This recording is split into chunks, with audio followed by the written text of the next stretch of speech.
Hi everybody.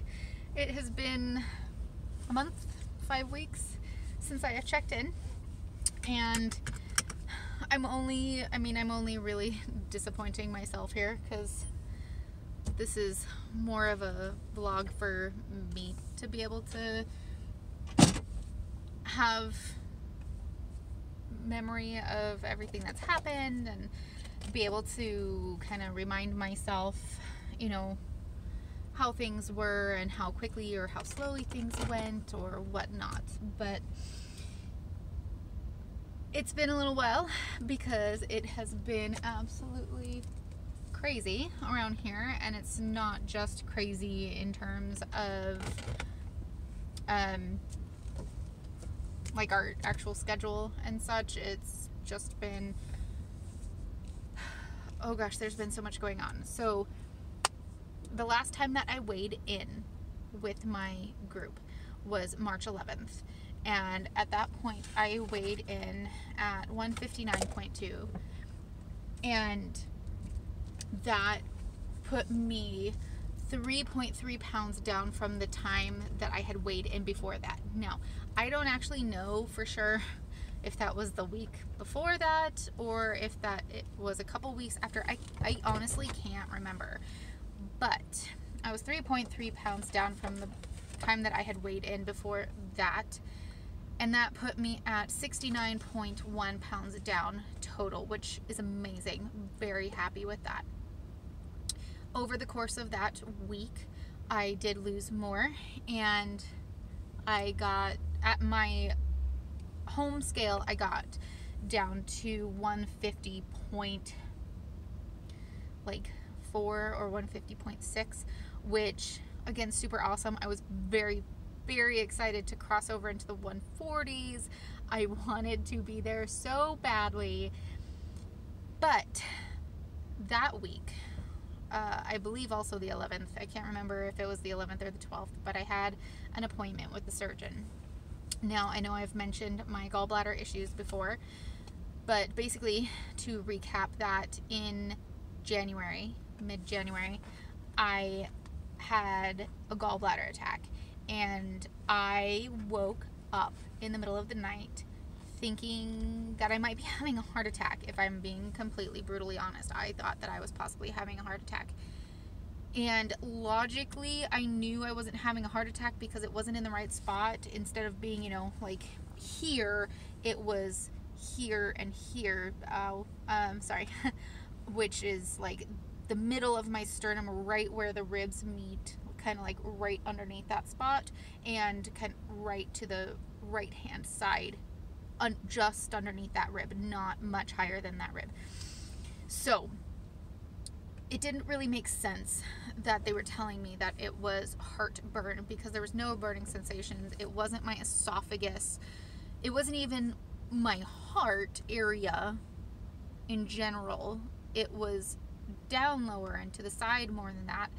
There was some pain, like I said, in the center of my sternum, but it didn't match up with what I know of heartburn. But I've never actually had heartburn before that I can actually remember. So the first time it happened in January, I just kind of went with it. I went, oh, okay, this is awful. Why don't people try and treat this more? Like, this should be a curable thing. This is awful.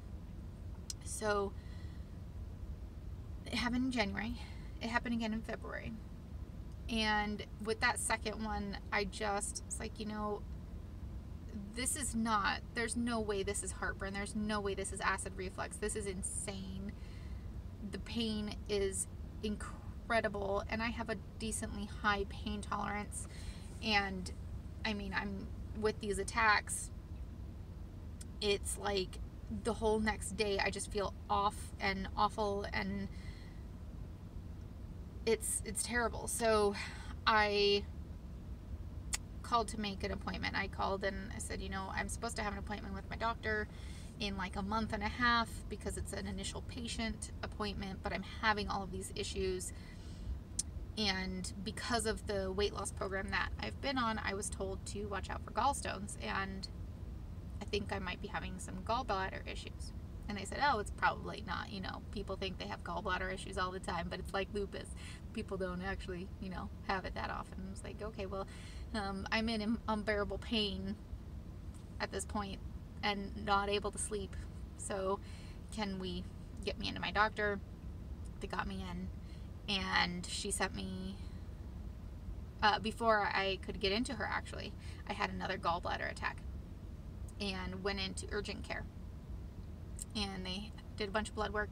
They did a couple of ruling out tests to rule out acid reflux. They gave me a GI cocktail, which is absolutely disgusting. It was warm Maalox and lidocaine, which it was really gross and makes your whole throat, mouth, esophagus feel like fuzzy and numb at the same time. It's very strange. But I was still having pain, and she said, all right, well, it's not heartburn. I was like, cool, I could have told you that. So they did that. They ran some blood work, and they sent me to ultrasound. I got to ultrasound, and that confirmed that I had gallstones and a thickened gallbladder lining, so it would need to come out. So I set up, I went to my doctor's appointment, and she said, you know, all these findings are very consistent with what you're saying, and they're consistent with gallbladder issues, and I would say that at this point you could definitely choose to get the gallbladder out. It would be medically indicated, so it's not just an elective surgery at this point. And I said, okay. So I had my surgical consult on the 11th, and she said, yeah, your gallbladder's pretty bad. We should take it out. I said, okay, let's do it. And she said, how about Thursday? And I went, holy moly, is this an emergency? And she said, oh no, but you know, I had an opening. I had a cancellation, so I have an opening on Thursday. And I said, if it's not emergent, if we could hold off a little bit, that would be great, because I'm in a wedding on Saturday. I realize that sounds stupid, but I'm in a wedding on Saturday, so unless it's emergent, you know, could we wait a little bit? She said, yeah, sure. How about in next week? And I was like, my husband's in Sweden all next week, and my person that I would normally have able to help me is actually having surgery this Friday, so I would not have any help next week. And I've got 3 kids, and she goes, oh yeah, that's not gonna work. She goes, okay, the next week, which would have been the last week in March. And I kind of again went, I feel like an absolute jerk, but we've had this vacation planned for almost a year now, and you know, if you think it's absolutely necessary, or if you think it's, you know, really needs to get done, I'll do it then. I'll figure it out, or you know, we'll do it at the end of the week that my husband's gone, and I'll try and figure things out, or excuse me, whatever. But otherwise, the first week of April, I'm yours. And she went, well, you know, it's not an emergent situation. You know, it's your choice whether to take it out or not. I wouldn't wait for a really long time, but I think it's reasonable to wait for those things. I said, okay. I had another attack. So that was March 11th. I had another attack the evening of the 17th or 18th. And it was bad. And I almost took the kids into the ER with me because it was so intense. I didn't. I stuck it out, and just the whole next day did nothing with my 2-year-old. I did the very, very bare minimum of what I needed to do for that day with the kids, and that was it. For the next almost 48 hours, I just kind of, the 24 hours after was useless, and the 24 hours after that, I was just kind of low-key. And it was like, okay, I can't wait to get this thing out of me. It's a problem. I know it's a problem. I can't wait for 2 weeks. It'll be so exciting to have this thing out in 2 weeks, you know? So, got through the rest of the week fine. Got through my vacation to Disneyland fine.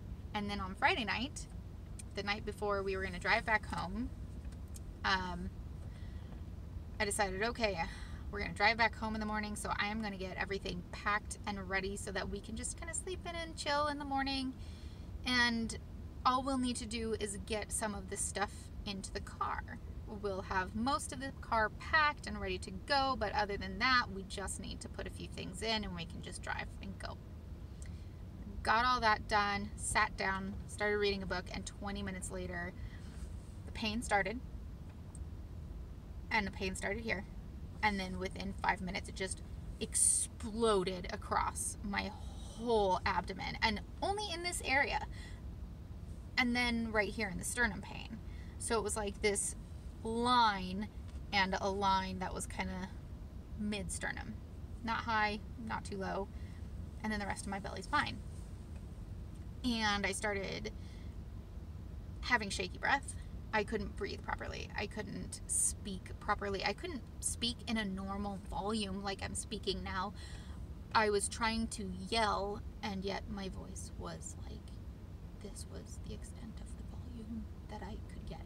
And it was very choppy speaking. It wasn't, I could use full words, but I could only get 1 or 2 words out at a time. My focus was very, very awful. I had to keep moving. I thought maybe getting in the bathtub, a warm bath would help. I tried drawing a warm bath. I couldn't even wait for that to see if it would help.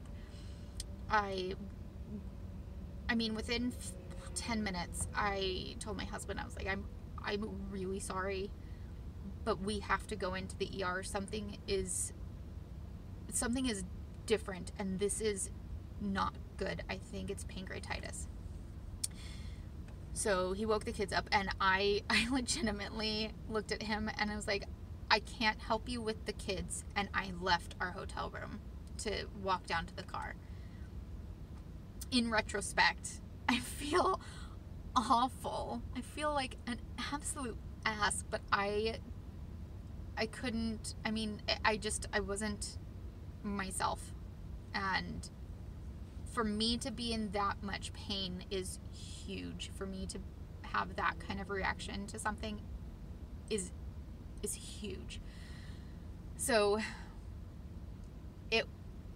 luckily he knows that, and he has seen that from me. So when I got into the car and he got the kids down and got into the car, he was like, listen, as long as it's safe, I'm running red lights. As long as it's safe, I'm probably not driving legally. I was like, just go. Like, whatever. So we got there. I got checked in the hospital. They did an ultrasound.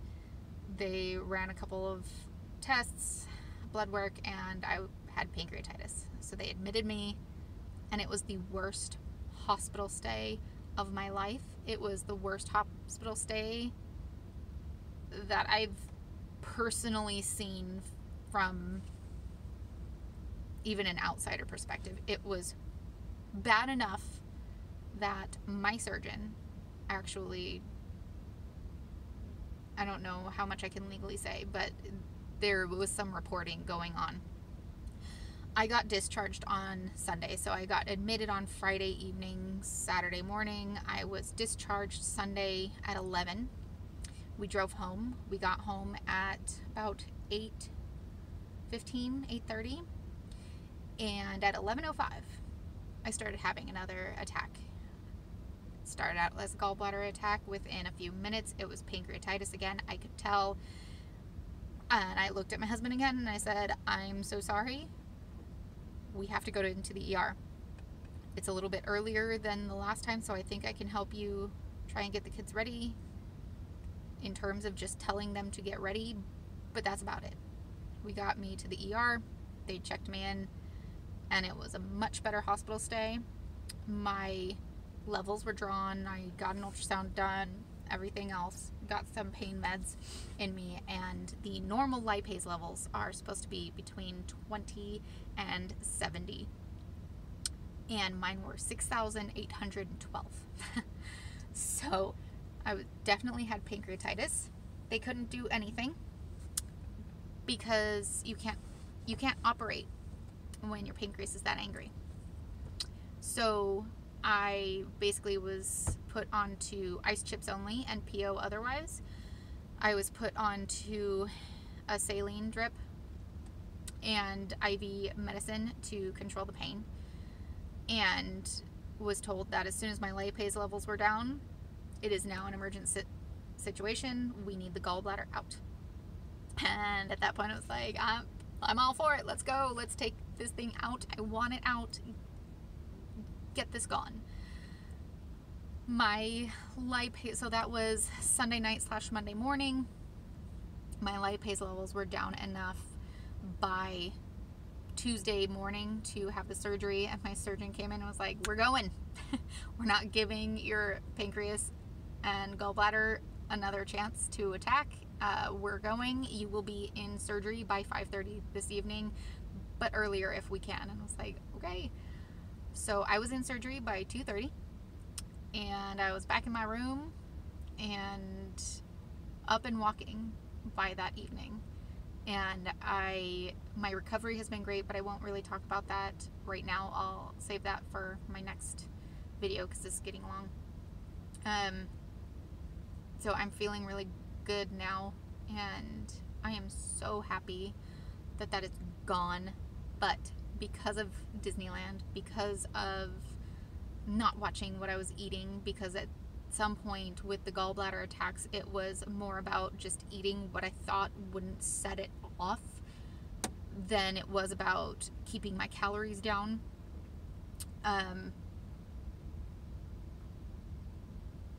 So I am up, and then so much medicine and so much saline, and just kind of, to be honest, the last few days I haven't watched what I've been eating. It's been more about being happy that I can eat without instantly being in pain. So I am up about 5 pounds right now. Not super excited about it. Well, I'm up about 7 if you're looking at what my lowest was. So I'm 157.4 right now. So I'm up about 7 pounds if we're looking at my lowest on my own scale, and I'm up about 5 if we're looking at my weigh-in with my weight loss program. So I'm not excited about that, but at the same time, I'm trying not to beat myself up about it, because there was just so much external stuff going on, and now that gallbladder is gone, thank goodness, I can get myself back on track. But that's where we're at. Gallbladder is history, and I could not be happier about it. I am so happy that thing is out of me. I was given a replacement gallbladder. It's a little gallbladder pillow. I'll try and show it to you guys next time, and then I will talk about my recovery and everything next time. So anyway, if you have any questions, please feel free to ask. I am more than happy to talk about my gallbladder pancreatitis issues, or my weight stuff, but that's where we're at. So I will talk to you all later. Bye.